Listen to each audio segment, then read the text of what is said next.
मित्रांनो, पुन्हा एकदा तुम्हा सर्वांचं स्वागत करतो नेहमीप्रमाणे भन्नाट अशा व्हिडिओमध्ये।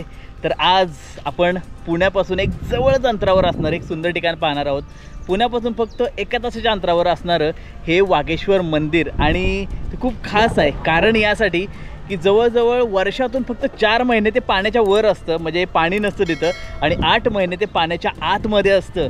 तर चला सुंदर असं ठिकाण पाहूयात।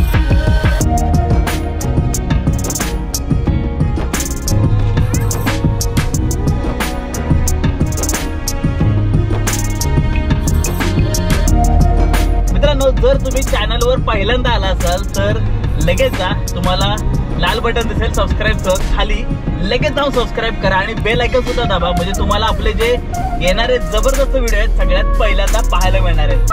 पुण्यापासून जवळजवळ आपण 47 किलोमीटर आता आलेलो आहे, आणि आय थिंक इथे जवण गाव असेल इथे, आणि इथून सरळ आपल्याला समोर दिसतो तो तिकोना किल्ला, आणि हा सरळ जो रस्ता जातो इथे दिलेला आहे, हा सरळ लोणावळ्याला जातो। आणि आपल्याला काय करायचं आहे की सरळ आल्यानंतर सरळ लोणावळ्याकडे न जाता डाव्या बाजूने आपल्याला सरळ त्या मंदिराकडे जायचं आहे। तर मंदिराकडे जायला खाली गाडी कुठून जाते? खालच्या मंदिराकडे खाली मंदिर आहे ते नाही? होय का? बर।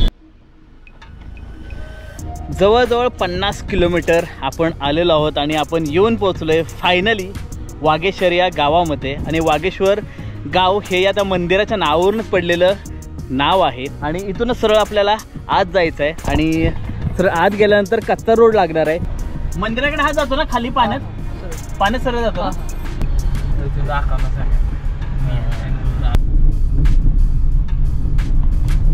खाली जाण्यासाठी रस्ता बऱ्यापैकी आहे, म्हणजे सरळ सरळ आपण गाडी एकदम मंदिरापर्यंत जाते बऱ्यापैकी। इथून सरळ कच्चा रोड आहे, इथून सरळ इकडे वरती जाण्यासाठी गावातला रोड पक्का। तुम्हाला बऱ्यापैकी गाड्या आता दिसते की नाही माहित नाही, पण तिकडे गाड्या दिसत असतील।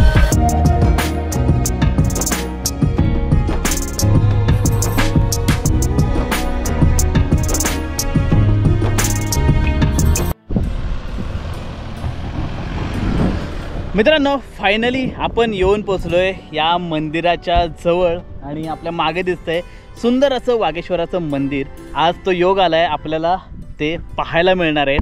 आणि आजूबाजू तुम्ही परिसर पाहू शकता। आता पूर्णपणे या धरणाचं पाणी कमी झालेलं आहे। हा आपल्याला इकडे पाहता येतो हातुंग किल्ला, आणि त्याचबरोबर इकडे समोर आपल्याला दिसतोय तो म्हणजे तिकोना, आणि इकडे आपल्याला विसापूर आणि लोहगड सुद्धा पाहायला मिळतात। आणि हा सुंदर असा परिसर तो म्हणजे पवना लेकचा परिसर।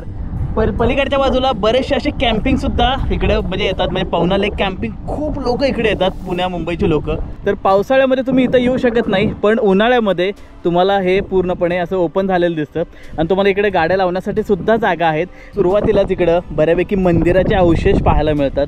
तुम्हाला इकडे असेल मंदिराचे दगड, कोरलेले दगड आपल्याला इकडे पाहायला मिळतात, असे भग्नावस्थेत असं पडलेले आहेत। ही आपल्याला जी दिसते ती आहे मंदिराची मागील बाजू, आणि आपल्याला अशा छोट्या छोट्या दगडी शिला पाहायला मिळतात। प्रत्येक शिलेवर आपल्याला काही ना काहीतरी असं कोरीव काम केलेलं आपल्याला इकडे पाहायला मिळतं। इकडे तुम्ही पाहू शकता, त्याचबरोबर या याच्यावर सुद्धा तुम्हाला दिसेल की कोरीव काम केलेलं आपल्याला असं दिसतं। इकडे मंदिराच्या चारी बाजूला आपल्याला अशा या शिला ठेवलेल्या दिसतात।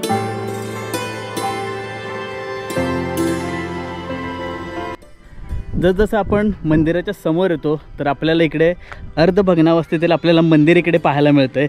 त्याच्या भिंती ज्या आहेत अशा थोड्याशा भग्न झालेल्या पडलेल्या आपल्याला पाहायला मिळतात, आणि त्याचबरोबर जे खांब आहेत ते सुद्धा बऱ्याच अंशी आपल्याला इकडे हे भग्न झालेले दिसतात। आणि बरोबर मंदिराच्या समोरच आपल्याला हा भग्नावस्थेतील नंदी इकडे पाहायला मिळतो। तुम्ही इकडे पाहू शकता, बराच मोठा असा हा दगडातील नंदी पाहायला मिळतो आहे, आणि त्याच्याबरोबर समोर आपल्याला एक शिला पाहायला मिळते, दगडी शिला। त्याच्यावर सुद्धा आपल्याला बरंचसं कोरीव काम केलेलं इकडे दिसतं। नंदीच्या समोरच आपल्याला एक छोटंसं म्हणजे एक पाषाणातील शिवलिंग पाहायला मिळतं, जे थोडंसं भग्न झालेलं आपल्याला इकडे दिसतं। आणि बरोबर त्याच्या समोरच आपण मंदिराच्या बाजूला अजून एक पाहू शकतो, एक छोटंसं मंदिर आहे, आणि बरंच छोटं आहे, कशाचं आहे ते माहिती नाही आहे। इथे जे पुजारी आहेत त्यांना आपण सर्व विचारणार आहोत। आपण इकडे पाहू शकता मंदिराचं प्रवेशद्वार, मुख्य प्रवेशद्वार, आणि बरोबर प्रवेशद्वाराच्या वरतीच आपल्याला इकडे काही मूर्त्या पाहायला मिळतात। त्या मूर्त्या कशाच्या आहेत ते कळत नाही आहेत, पण आपल्याला ही खालची जी मूर्ती आहे ती भग्न झालेली आपल्याला दिसते. आणि दोन्ही बाजूला तुम्ही पाहू शकता की काळ्या का पाषाणामध्ये पूर्णपणे असं कोरीव काम केलेलं आपल्याला दिसतं. इकडे एक आहे आणि इकडे सुद्धा, आणि त्याच्याबरोबर बाजूला सुद्धा खूप सुंदर असं नक्षीकाम आपल्याला इकडं पाहायला मिळतं आहे. आणि त्याचबरोबर मंदिराचा जो उंबरा आहे तो सुद्धा भग्न अवस्थेतील आपल्याला इकडे पाहायला मिळतो आहे. आणि जसं आपण इथून आत जातो तसं आपल्याला छोटंसं मंदिर आहे, म्हणजे त्याची हाईट खूप छोटी आहे, असं सुंदर असं मंदिर इकडे पाहायला मिळतं. जसे खांब वगैरे थोडे भग्न झालेले आहेत, पाण्यामध्ये असल्यामुळे थोडंसं आपल्याला इकडे दिसेल की त्याच्यावर असं शेवाळे वगैरे चढलेले जे आता वाळलेलं आपल्याला इकडं पाहायला मिळतं.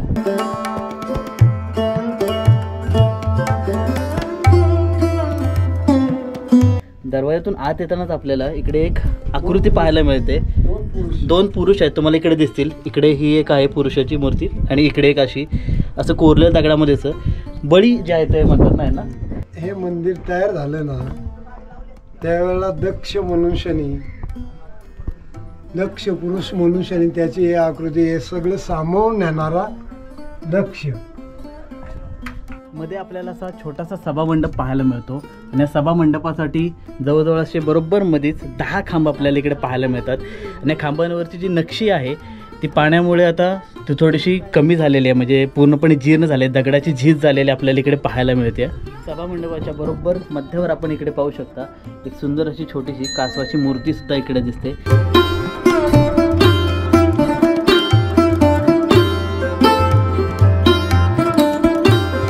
समोर हा दिसतोय तो गाभारा, आणि गाभाऱ्याच्या बरोबरच बाहेर आपल्याला डाव्या आणि उजव्या बाजूला आपल्याला गणेशाची पाषाणातील मूर्ती पाहायला मिळतात.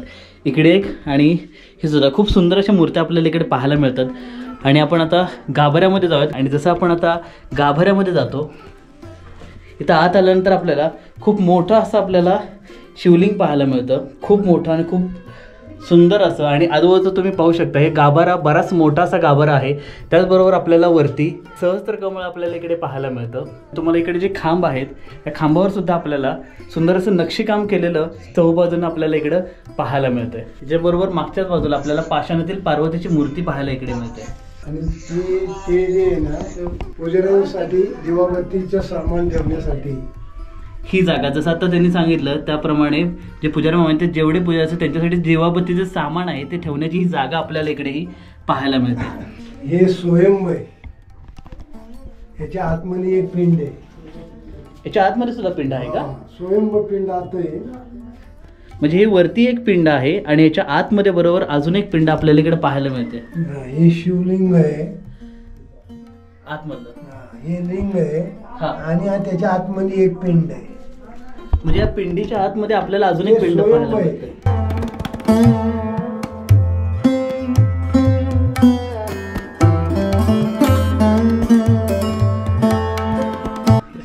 माझं नाव लक्ष्मण कोंडीबा गुरव, वंशम परंपरा पुजारी.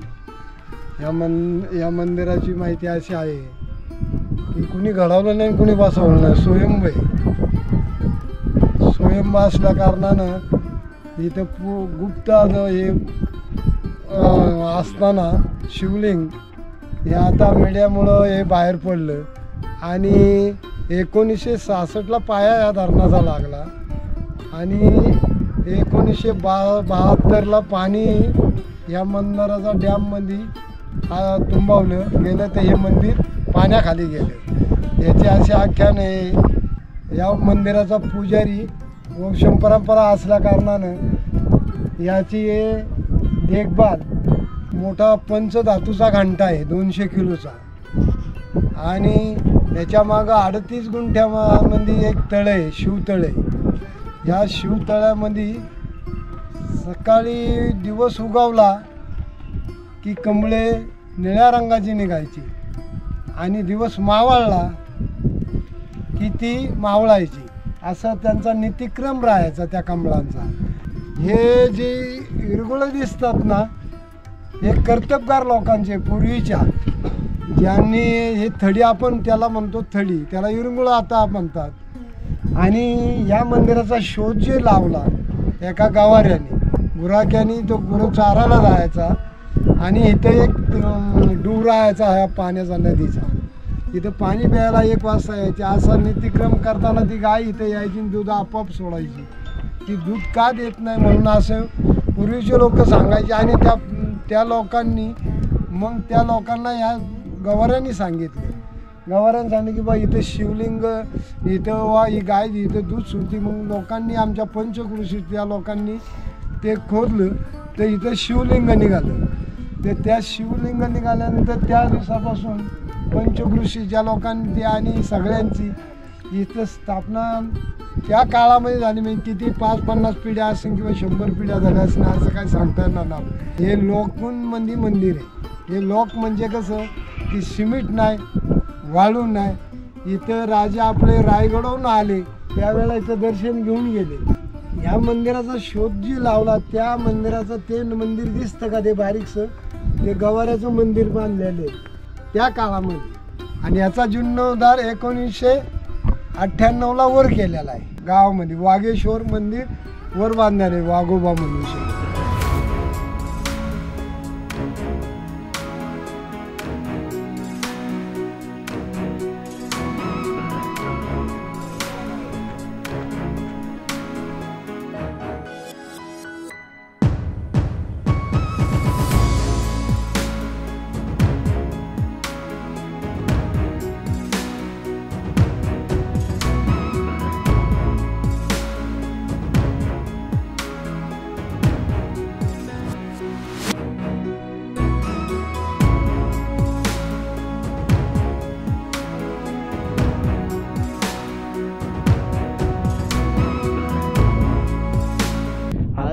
सुट्टी असल्यामुळे, पाडवा असल्यामुळे बरेचसे पर्यटक इकडे पाहायला आलेत मंदिर. आणि जसं मी म्हणालो की जवळजवळ फक्त 3 ते 4 महिनेच हे मंदिर पाण्याच्या बाहेर असतं. बाकी चहूबाजूनं पूर्ण पाणी असतं. पावसाळ्यानंतर म्हणजे पावसाळ्यात 4 महिने आणि पावसाळ्यानंतरचे 4 महिने पूर्णपणे पाणी असतं. त्याच्यामुळे इकडे कोणाला येता येत नाही. त्यामुळे याच उन्हाळ्याच्या दिवसांमध्ये सर्व पर्यटक असे फिरायला येतात आणि पूर्णपणे आनंद घेतात. तुम्हाला इकडे दिसतील. खूप सुंदर असं शूट झालेलं आहे. खूप सुंदर असा हा स्पॉट आपण एक्सप्लोअर केला आहे. मस्त वाटलं इथे येऊन. आणि संध्याकाळ इथला सनसेट पाहूनसुद्धा खूप छान वाटलं, मजा आली. आणि पुण्यापासून जवळच येण्यासाठी म्हणजे तुम्ही कमी वेळामध्ये एक सुंदर अशी ट्रिप, फॅमिली ट्रिप करू शकता. मस्त असा स्पॉट आहे. तुम्हाला पाणी वगैरे मिळेल. आता पाणी कमी झालं तिथं खूप सुंदर असा एकदम आल्हाददायक अनुभव तुम्हाला इथं मिळू शकतो. तुम्ही इथं नक्की यायला पाहिजे, मी असं सांगेन. तर मित्रांनो, कसा वाटला व्हिडिओ मला नक्की कमेंट करून सांगा. आवडला असल्यास लाईक करा, तुमच्या सगळ्या मित्रमैत्रिणी शेअर करा. आणि सगळ्यात महत्त्वाची गोष्ट म्हणजे आपल्या चॅनलला नक्की सबस्क्राईब करा. सबस्क्राईब केलं तर बेल आयकॉन दिसतंय, त्याला नक्की क्लिक करा. म्हणजे तुम्हाला असे जबरदस्त भन्नाट व्हिडिओ सर्वात पहिल्यांदा पाहायला मिळतील. तर मी घेतो तुमची रजा. भेटूया अजून अशा जबरदस्त ॲडव्हेंचरपूर्ण आणि अशा सुंदर ठिकाणाच्या व्हिडिओ सहित. जय महाराष्ट्र.